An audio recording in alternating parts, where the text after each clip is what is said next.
நீங்க பார்த்துக்கிட்டு இருக்கிறது குள்ளப்பவுண்டன்பட்டி என்ற கிராமத்தில இடது பக்கத்தில சுடுகாடு, வலது பக்கத்தில பார்த்தீங்கன்னா, குளமும் அமைஞ்சிருக்கு. இந்த குளத்தில வந்து பாதிக்கும் மேற்பட்ட இடங்கள் குப்பை கூளங்களாகவும், மீதி வந்து புதர் மண்டியும் கிடக்கிற ஒரு காட்சிய தான் நீங்க பார்த்துட்டு இருக்கீங்க.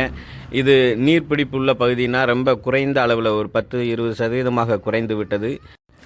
மீதம் வந்து ஒரு 20% பகுதியில வந்து மயானம், அதாவது இந்த எரிக்கக்கூடிய அந்த மேடை வந்து அமைச்சிருக்கிறாங்க. இது இப்போ புதுசா தான் உருவாக்கியிருக்கிறாங்க. அப்போ நீர்நிலை இருக்கக்கூடிய பகுதியில வந்து இப்படி வந்து ஒரு மயானம் அமைக்க வேண்டிய அவசியமே இல்ல. முழுமையாக நீர் தங்கி இந்த பகுதி செழுமையாக இருக்கிற அளவுக்கு செஞ்சிருக்கலாம்.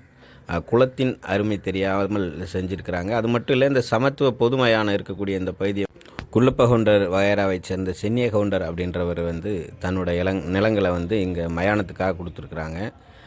2.25 ஏக்கருக்கு மேலே இருக்கும் அப்படின்னு சொல்கிறாங்க.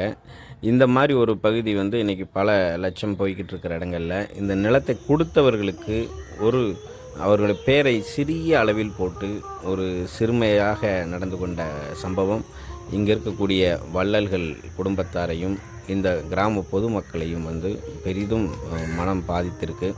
கொடுத்தவங்க நல்ல நோக்கத்தில் கொடுத்துருக்குறாங்க, ஆனால் எழுதினவங்களுக்கு இடம் இல்லையோ மனதில்.